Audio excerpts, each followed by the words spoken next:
It's funny how life can change overnight. The kind of change that comes barreling in like a freight train and slams you into a wall of reality. Just 6 months ago, I was spinning in circles, filled with joy and excitement, holding my newborn baby, thinking that the world was at our feet. And then life happened. And I found myself standing at a crossroads, wondering if I had become the villain in my own story. Let me take you back and share my experience. Hi, I'm Emma, and I'm 34. My husband Ryan is 39, and we have a beautiful 6-month-old baby together. It's incredible to be a parent, but along with those cuddles and midnight feeds come an avalanche of responsibilities, like finances. To put it simply, since I'm on maternity leave, my earnings have dropped significantly. I'm receiving the UK statutory maternity pay, which barely scratches the surface of our bills. It left me feeling anxious, like a tight rubber band ready to snap at any moment. Ryan works nights as a support worker, which meant we were rarely at home together. The job pays the bills, but offers neither sick pay nor holiday pay, and that thought gnawed at me like a hungry squirrel. If either of us got sick, it could mean financial devastation overnight. It was unsettling to think about how we were supposed to provide for our little one while teetering on the edge of uncertainty. In December, with the weight of our situation hanging over me, I broached the subject of his job.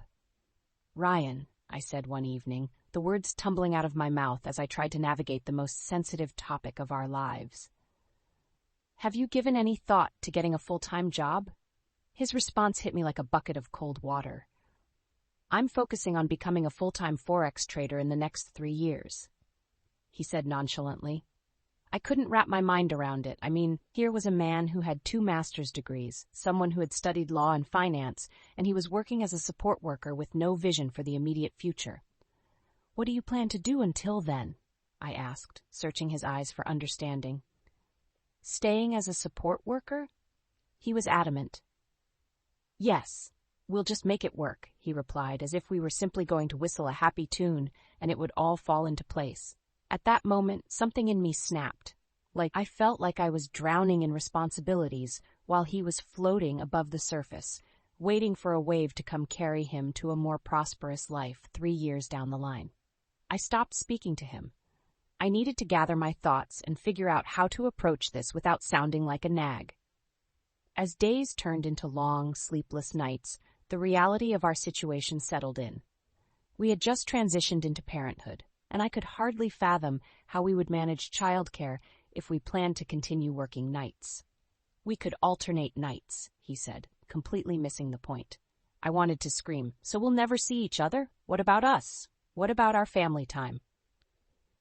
After a few dark days filled with silence and resentment, I finally mustered the courage to voice my concerns. "Ryan, I'm not trying to pressure you.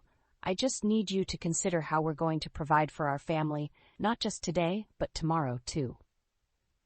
A tension hung in the air as he shook his head, his frustration palpable.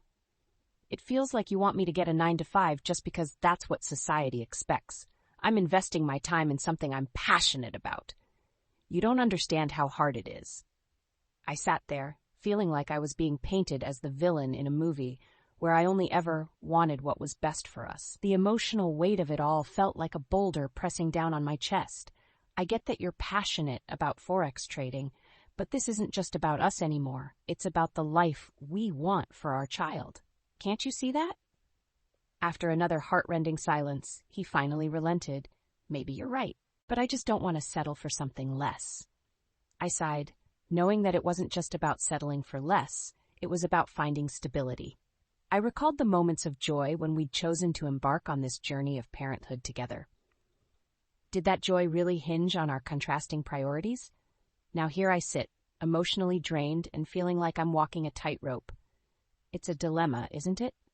Should I push him into a career he doesn't want just for the sake of security, or do I risk shaking the foundations we've built, honoring his dreams while worrying about our child's future?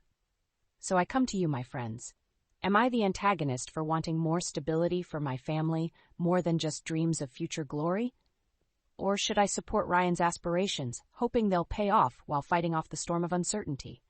What would you have done in this situation?